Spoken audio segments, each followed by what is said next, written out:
O vídeo já vai começar, mas antes, não se esqueça de se inscrever e ativar as notificações.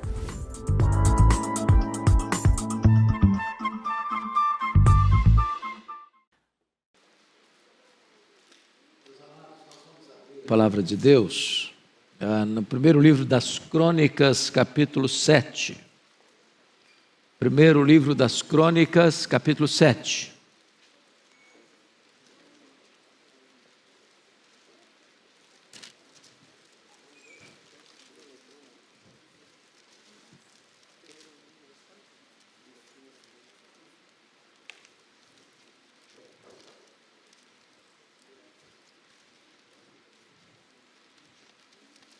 Nós vamos ler do verso 20 ao 27. Eu peço que você, ao término da leitura, mantenha a sua Bíblia aberta nesta passagem, por favor. Está escrito o seguinte acerca dos descendentes de Efraim. Era filho de Efraim Sutela, de quem foi filho Bered, de quem foi filho Taate, de quem foi filho Eliada, de quem foi filho Taate, de quem foi filho Zebade, de quem foi filho Sutela, e ainda Ezer e Eliade, mortos pelos homens de Gate, naturais da terra, pois eles desceram para roubar o gado destes. Pelo que por muitos dias o chorou Efraim seu pai, cujos irmãos vieram para o consolar. Depois coabitou com sua mulher, e ela concebeu e teve um filho, a quem ele chamou Berias, porque as coisas iam mal na sua casa. Sua filha foi Será, que edificou a Bet-Raron, a de baixo e a de cima, como também a Uzem Será. O filho de Berias foi Refa, de quem foi filho Rezefe, de quem foi filho Tela, de quem foi filho Taá, de quem foi filho Ladã, de quem foi filho Amiúde, de quem foi filho Elisama, de quem foi filho Num, de quem foi filho Josué. Eu gostaria de tratar com vocês hoje sobre os dramas na família de um homem de Deus. E afirmar de início que Abraão foi considerado e é considerado na Bíblia o pai da fé. Diz a Bíblia que nele foram abençoadas todas as famílias da terra. Seu filho Isaque, herdeiro de uma grande promessa, tornou-se o pai, o progenitor de Jacó, o pai das 12 tribos de Israel. José foi o filho mais preeminente de Jacó, vindo a ser o governador do Egito. E no Egito nasceram-lhe os 2 filhos, Manassés, que significa Deus me fez esquecer, em outras palavras, perdão, e Efraim, duplamente abençoado. 2 filhos de Efraim, portanto, netos de José, governador do Egito, diz a Bíblia, tornaram-se ladrões de gado e foram assassinados pelos homens de Gate, com a mão na botija. Depois de chorar pela morte desses 2 filhos, Efraim coabita com a sua mulher, e ela concebe, e nasce um filho, e ele põe o nome no menino de Berias, porque as coisas iam mal na sua casa. Irmãos, o que significa esse breve resumo que eu lhes dou? É que, na verdade, situações muito tristes, dolorosas, até dramáticas, acontecem na casa de gente de Deus. Nós deveríamos ser mais misericordiosos, mais compassivos, mais tolerantes. Às vezes a gente joga pedra, censura, condena, quando vê uma tragédia acontecendo na vida de um irmão. E eu tenho aprendido uma coisa: os melhores conselheiros de casais são os solteiros. Sabem tudo. Dão cada conselho maravilhoso. Quem mais ajuda a ensinar a criar filho é quem não teve filho. Uma beleza, sabe tudo. Quem melhor orienta como é que você lida com o adolescente é quem tem filho criança. Você leva para aqui, ele vai. Você leva para lá, ele vai também. Você manda ficar, fica. Você manda e ele vai. Em outras palavras, irmãos, todos nós temos telhado de vidro.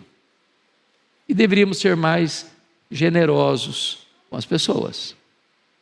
Quando eu leio a Bíblia, eu vejo que gente de Deus teve filhos complicados. E vejo o contrário também. Gente complicada tendo filhos piedosos. Agora, às vezes você romantiza muito os personagens bíblicos, achando que eles estavam acima do bem e do mal e que eram quase que supra-humanos. Quando você lê a Galeria da Fé, lá em Hebreus capítulo 11, se você descer aos detalhes, a Bíblia menciona que foram pessoas de fé, mas oculta os pontos frágeis, vulneráveis das suas lutas. Por exemplo, Abraão mentiu sobre a sua mulher.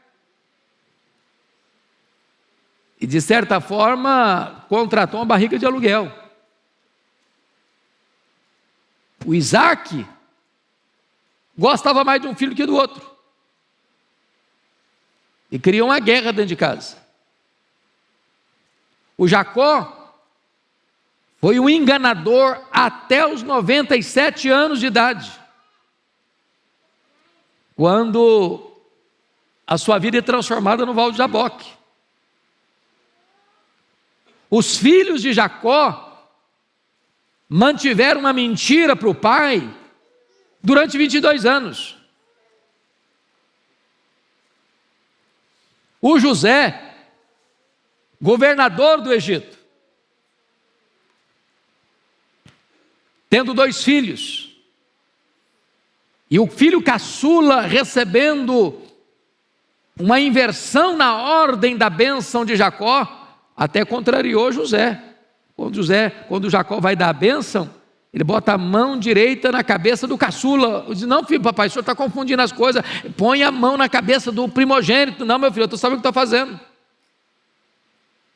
O Efraim recebe uma bênção especial, mas vai ter 2 filhos que vão se transformar em ladrões e que vão morrer, ser assassinados no ato do roubo. O que eu estou lhes dizendo é que tragédias podem acontecer na casa de homens de Deus. Homens de Deus tendo filhos complicados, como Eli tem Rofini e Finéias, como Samuel, o homem que tem coragem de, no final da vida dele, e ele que ocupava a posição de profeta, sacerdote e juiz, de ir para a frente da televisão, Jornal Nacional, para a nação inteira escutar, chamando a liderança toda para dar um relatório, falando: eu quero desafiar vocês, se alguém tem alguma coisa contra mim, nesses anos todos que eu fui juiz, se eu roubei um bezerro de alguém, um cabrito de alguém, se eu fui desonesto no trato da coisa pública, e a nação em peso deu testemunho: não, Samuel, você nunca agiu com deselegância, ou com injustiça, ou com iniquidade, saqueando o erário público, você foi íntegro. Mas os filhos dele não foram. Os filhos dele não tiveram o mesmo estofo moral que ele teve. Você pega um homem como Davi, o homem segundo o coração de Deus, E ele vive verdadeiros dramas dentro da família. De um filho estuprando a irmã, de outro filho assassinando o estuprador. Até depois que ele morre, ainda tem assassinato dentro da sua casa. Quando Salomão manda matar Adonias. Você vê um Ezequias gerando um Manassés, o maior monstro da história dos reis de Judá. Em outras palavras, irmãos, nem sempre os filhos seguem a pegada dos pais. Eu vou fazer uma pergunta, não precisa levantar a mão não. Mas quem aqui nesse auditório nunca chorou por um drama de família?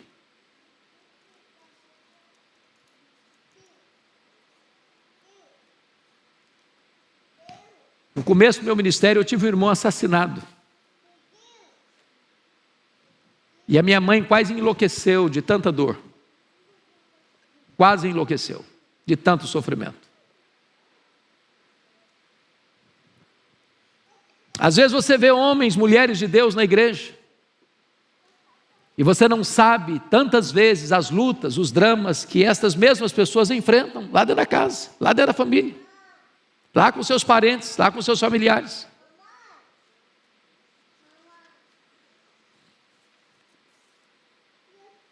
Pois bem,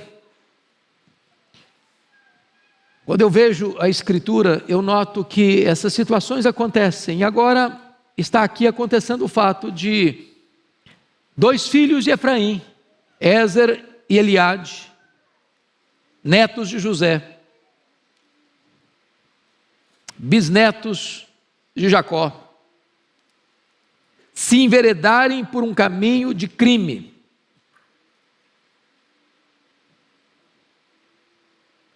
E eu vejo agora esse pai chamado Efraim, depois de chorar, coabitar com a sua mulher, e quando ela engravida, ele não fica feliz.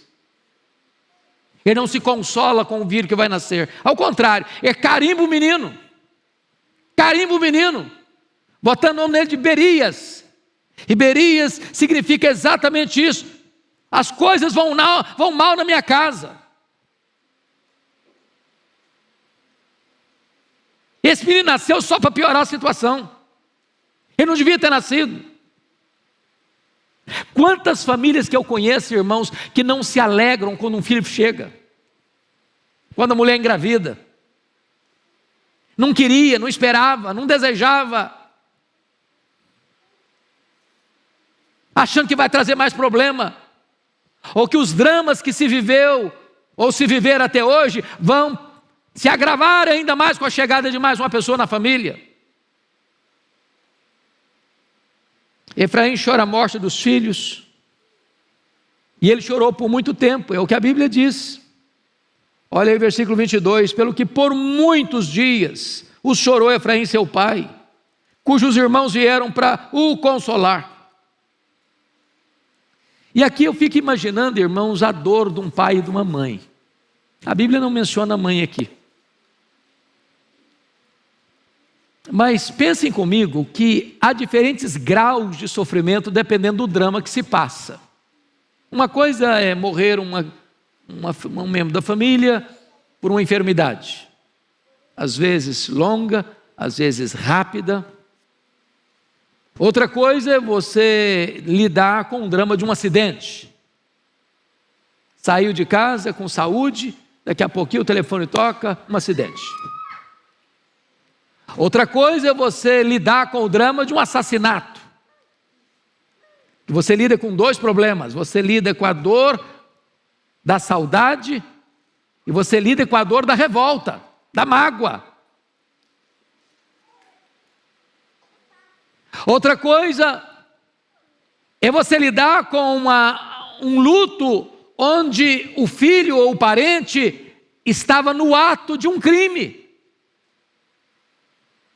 Como os meninos lá, estava roubando.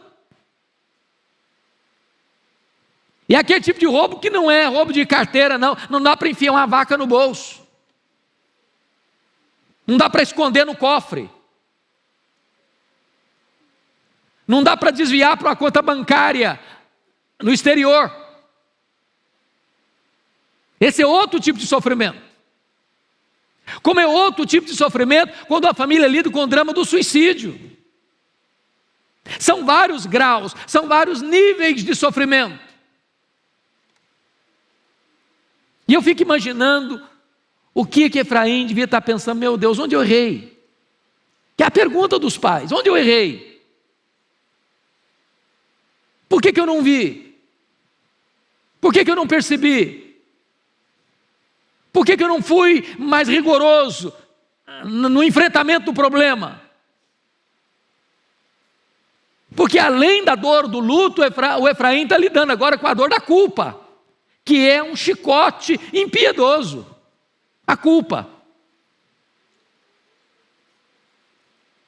Mas agora diz a Bíblia que, no meio de tanta dor, de tanto sofrimento, ele coabita com a sua mulher, ela engravida, e quando o menino nasce, ele que já tinha botado nomes bonitos nos meninos, viu? Você tem uma ideia, o Ezer, que foi ladrão, o nome dele significa tesouro.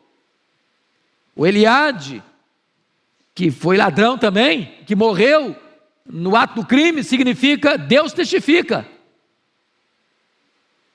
Botou nome bonito nos meninos e deu tudo errado.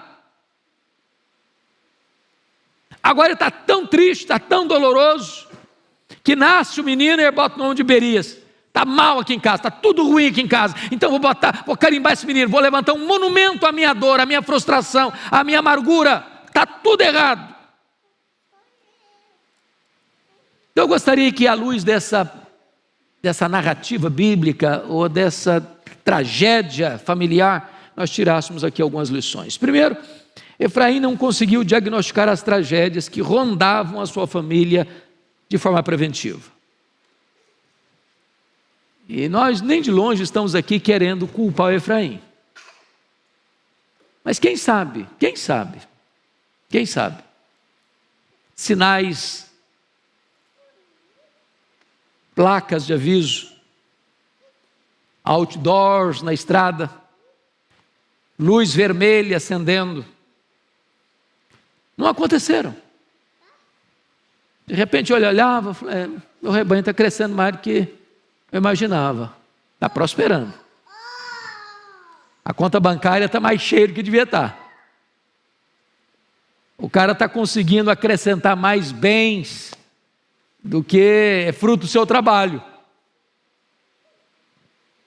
E sabe, irmãos, às vezes Deus dá sinais, Deus coloca placas, Deus coloca avisos. E nós, pais, deveríamos estar bem atentos aos avisos. Atentos. Que horas que os filhos saem de casa? Que horas que eles voltam para casa? Onde eles estão indo? Com quem estão indo? Onde estão indo? O que estão fazendo? Talvez Deus está nos dando placas de aviso. No casamento, quando o marido não tem mais tempo para a esposa, quando não conversa mais com a esposa, quando a esposa não conversa mais com o marido, quando nenhum dos dois mais compartilha nada um com o outro,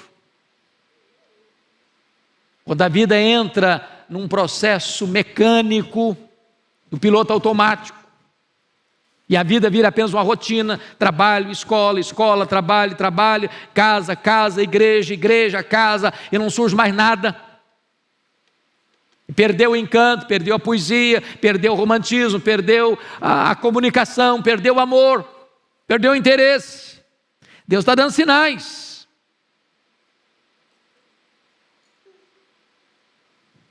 Segunda coisa, parece-nos que Efraim desistiu de viver quando a tragédia desabou sobre a sua família. Porque você percebe que os meninos foram, os filhos dele desceram para roubar o gado e foram assassinados. E o verso 22 diz: pelo que por muitos dias o chorou Efraim. Eu imagino o que é um pai enterrar 2 filhos num único dia. Eu imagino o que é um pai ter que enterrar os filhos e ainda ter que escutar os comentários da volta. Bem feito.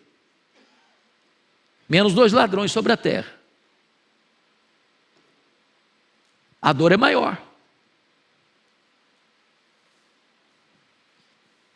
Mas sabe o que me impressiona? Está escrito lá, em Gênesis 50, verso 23, que viu José os filhos de Efraim, até a 3ª geração.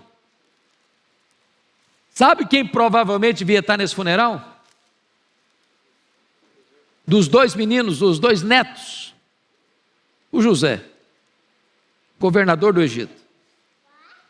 Você já pensou para um homem da categoria de José, da estatura moral de José, está no funeral dos 2 netos, assassinados como ladrões? Você já pensou na dor desse avô? Às vezes você conhece a história belíssima da Bíblia e você não consegue perceber os bastidores de lágrima, de dor, de angústia de alguns heróis da fé. E a Bíblia não oculta esses dramas, irmãos, para que a gente possa, ao enfrentar também alguns dramas dentro da nossa família, não ficarmos achando que nós somos as maiores vítimas do universo e que ninguém passou o que nós estamos passando.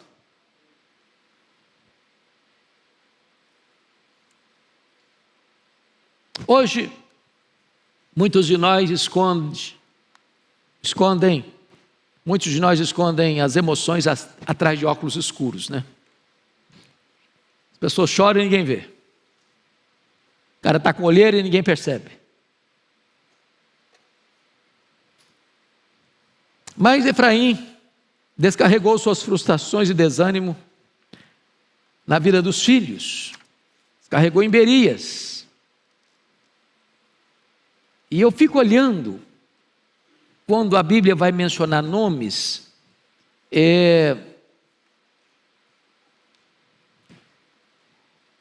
porque nome na Bíblia não é dado assim porque é romântico, porque é apenas sonoro. Ou a gente dá nome, ou porque às vezes a pessoa é uma pessoa famosa que a gente admira, ou porque o nome é bonito, ou porque está na moda. Lá no povo de Deus não era bem assim. É por isso que você vê alguns nomes muito estranhos, né? Difíceis até de pronunciar. Mas pega, por exemplo, quando a Raquel morre no parto, mas consegue ainda dar nome ao caçula dela antes de expirar. Benoni, filho da minha dor. O Jacó, muito sábio, disse: não, esse menino não vai ficar com esse carimbo. Ele não vai ter que sofrer esse drama, não. Vou trocar o nome dele para Benjamim, filho da minha destra. Mudou o nome. Você pega, por exemplo, o drama que foi quando a mulher de um dos filhos de Elias, Rofini, morreu na batalha. Eram homens maus, ímpios. A arca foi roubada, o sogrão morre, quebra o pescoço da cadeira, cai e morre. A nação rendida ao inimigo. E ela bota o nome do menino de Icabode, foi-se a glória do Senhor. Eu imagino como é que o Icabode deve ter sofrido. Toda vez que ele era chamado na escola, foi-se a glória do Senhor, foi-se a glória do Senhor, foi-se a glória, onde o cara ia, foi-se a glória do Senhor. Eu fico olhando a história de Jabes, porque em meio de dores a sua mãe o deu à luz, e ele disse: Senhor Deus, tomara que me abençoes, que me livres do mal. Eu não quero viver carimbado por esse nome, Senhor. muda a minha sorte, muda a minha história. E aqui o Efraim carimbando o menino: Berias, está mal, está muito mal, vai ser um outro igualzinho aos irmãos. Então eu queria aqui uma palavra de aplicação. Papai e mamãe, não descarregue suas frustrações em cima de seus filhos.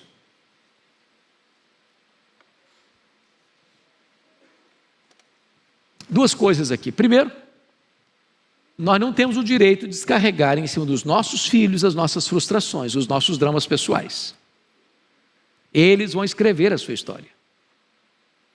E Deus vai dar graça a eles para superar as suas dores. Segundo, temos que ter cuidado para não querer fazer dos nossos filhos um instrumento da realização dos nossos sonhos pessoais. Eu conheço pai e mãe que você vai ser médico, porque meu sonho para você é ser médico, mas o menino não tem vocação, a menina não tem vocação para ser médico, mas você vai ser porque eu quero, porque você vai realizar o meu sonho. Nós precisamos respeitar os dons e talentos dos nossos filhos, o projeto de Deus para a vida deles. Nós precisamos de orar para que Deus abra os olhos deles, para que eles sejam o que Deus planejou que eles sejam. Vasos de honra nas mãos do Senhor. E se você está aqui que é solteiro, eu estou vendo alguns jovens aqui, entenda uma coisa, que Agostinho disse: você deve educar o seu filho 20 anos antes dele nascer. Então o que você é hoje já está educando os seus filhos quando eles vierem lá na frente.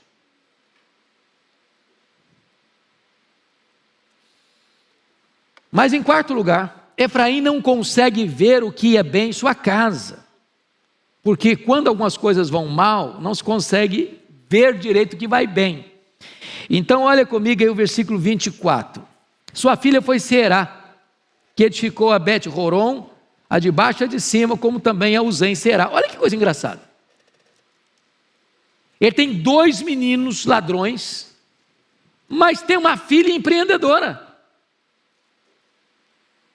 Numa mesma casa, debaixo do mesmo teto, que recebeu a mesma instrução, se assentou ao redor da mesma mesa, para as mesmas refeições, que escutou os mesmos conselhos.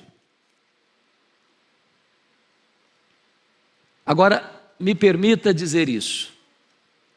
Quando alguém na nossa casa começa a dar mais trabalho para os pais, via de regra, esse filho ou essa filha drena todas as energias da família e é alvo da concentração de toda a atenção, e aí é um grande risco. A família se preocupa só com aquele que está dando problema e se esquece de quem está indo bem. Não estimula, não valoriza, não reconhece, não dá sustentação. O Efraim está tão ocupado em chorar pelos meninos que morreram, que ele não está conseguindo perceber, notar que tem uma filha dentro de casa, que é uma grande empreendedora, uma grande construtora, que está levando a vida para frente e que está empreendendo de uma maneira extraordinária.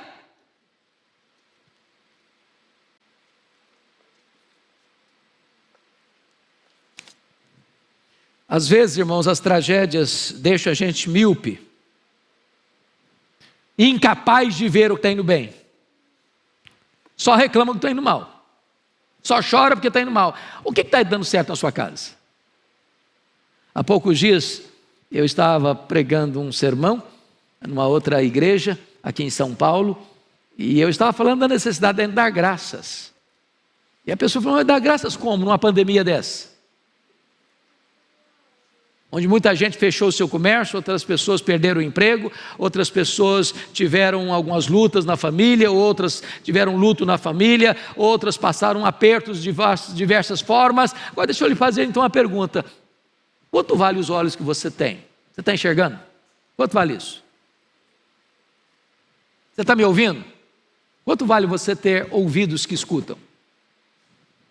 Seu cérebro está funcionando? Quanto vale isso? Quanto vale você ter pernas para andar? Quanto vale? Quanto vale você ter braços para trabalhar e para abraçar? Quanto vale isso? Quanto vale você ter um coração que bombeia sangue e dá vida para a sua vida? Quanto vale isso? Quanto vale seu coração? Quanto vale você ter pulmões que jogam ar para dentro de você e mantém você vivo? Quanto vale isso, você respirar? Quanto vale você ter 2 rins que filtram as impurezas do seu corpo e tiram as impurezas do seu corpo? Quanto vale isso?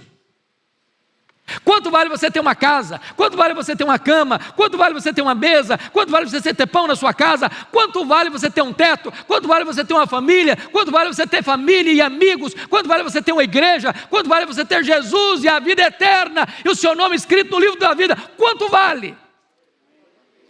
Pare de murmurar. Comece a ver as coisas boas da vida, comece a ver o que Deus tem feito. O simples fato de você e eu estarmos aqui nesta noite de pandemia, já é um milagre da graça de Deus.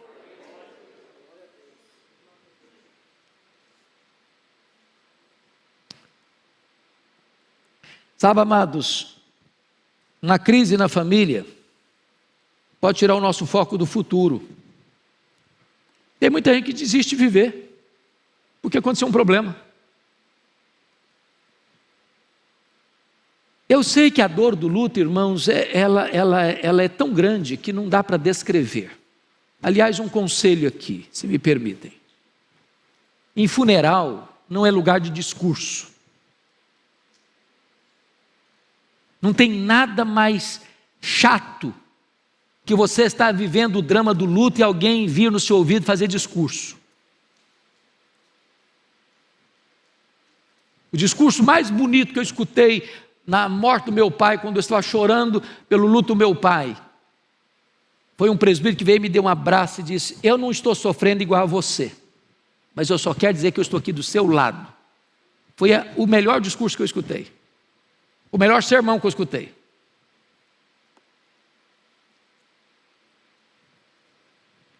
Então o luto tem hora de ter e tem hora de acabar.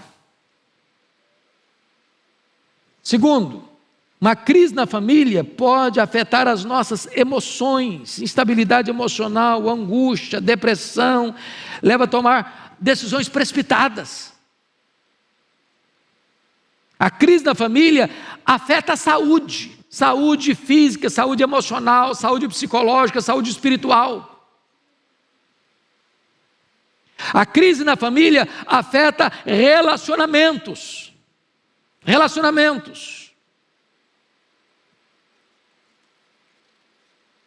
Então, preste atenção nisso. A crise na família afeta até mesmo o nosso relacionamento com Deus.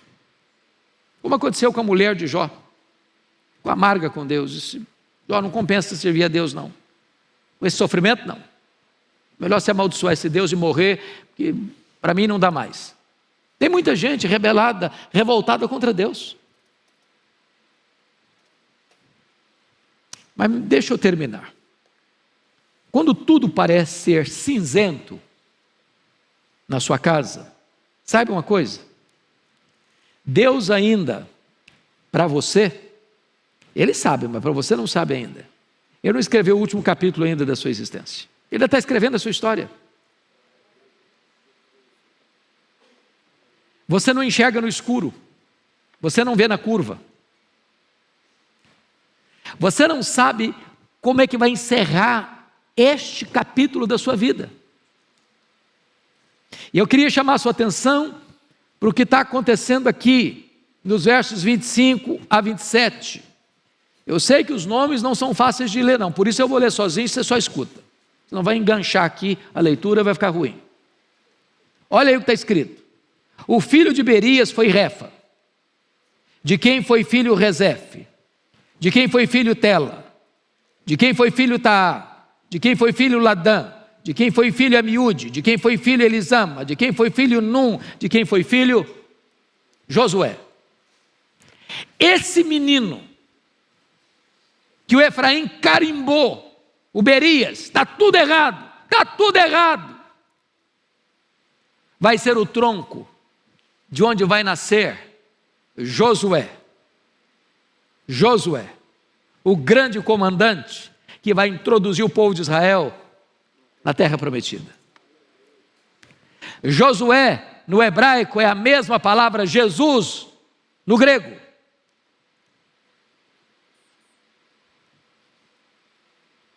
Talvez aquele filho, aquela filha que está produzindo maior sofrimento e dor no seu coração hoje, vai ser um instrumento que Deus vai levantar para ser poderosamente usado nas suas mãos amanhã, para levantar e suscitar uma descendência santa que vai servir a Deus.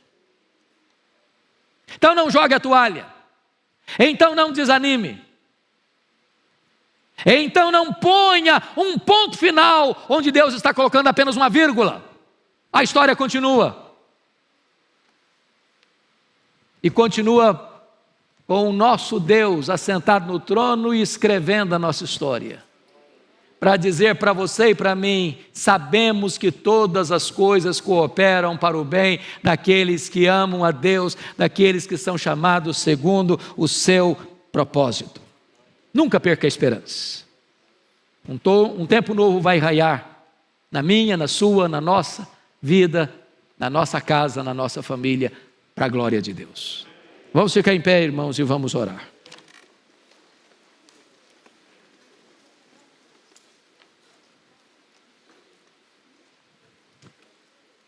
Quem precisa de oração para a sua família aqui hoje? Bendito seja Deus. Eu preciso.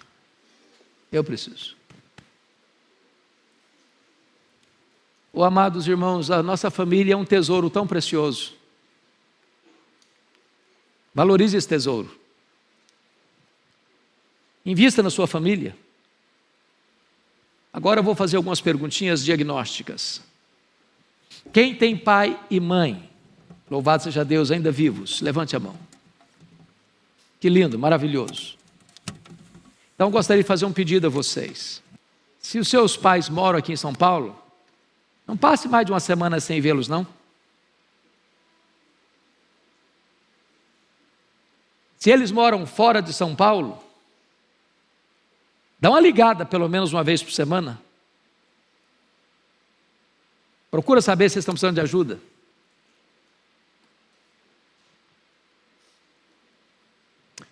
Quem tem filho criança, bebê ainda, criancinha?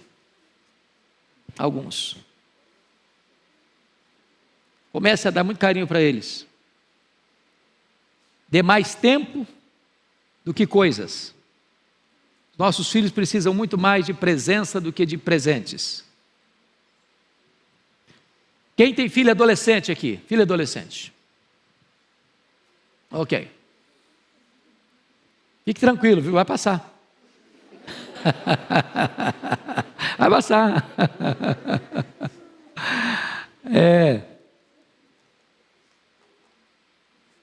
Senta os seus filhos no colo. Abrace-os, beije-os. Você vai ver que Deus vai fazer maravilhas. Trate-os com muito amor. Fale mais com Deus acerca deles do que de Deus para eles. Quem tem filhos casados aqui? Filhos casados. Ok. Você não terminou a sua missão não, tá? Terminou não. Acompanhe seus filhos. Aconselhe seus filhos. Quem tem netos aqui? Levanta a mão. Pois é, nossa história continua. Estamos juntos. Ajudá-los. A gente tem mais tempo, tem mais experiência para ensinar a eles as verdades de Deus. A nossa família foi constituída por Deus para ser uma bênção, irmãos. Não para ser um problema, para ser uma bênção. Não abra mão disso. Não desista disso. Em nome de Jesus. Então agora eu vou pedir ao pastor Arivaldo para orar por nós, pela nossa casa, pela nossa família. Vamos orar.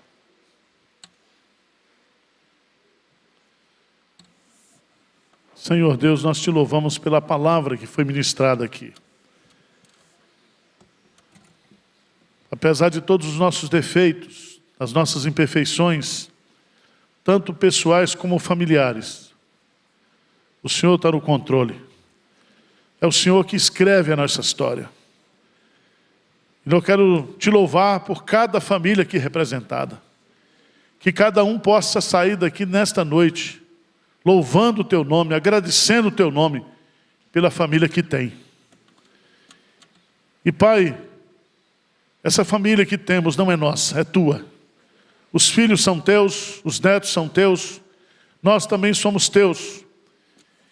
E um dia nós estaremos contigo, uma família perfeita, uma família completa, uma família gloriosa, para vivermos eternamente uma vida familiar completa e plena.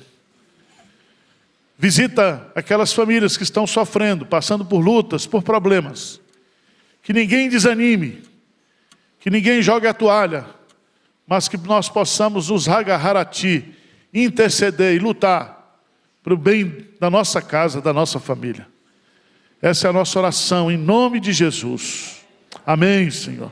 Amém.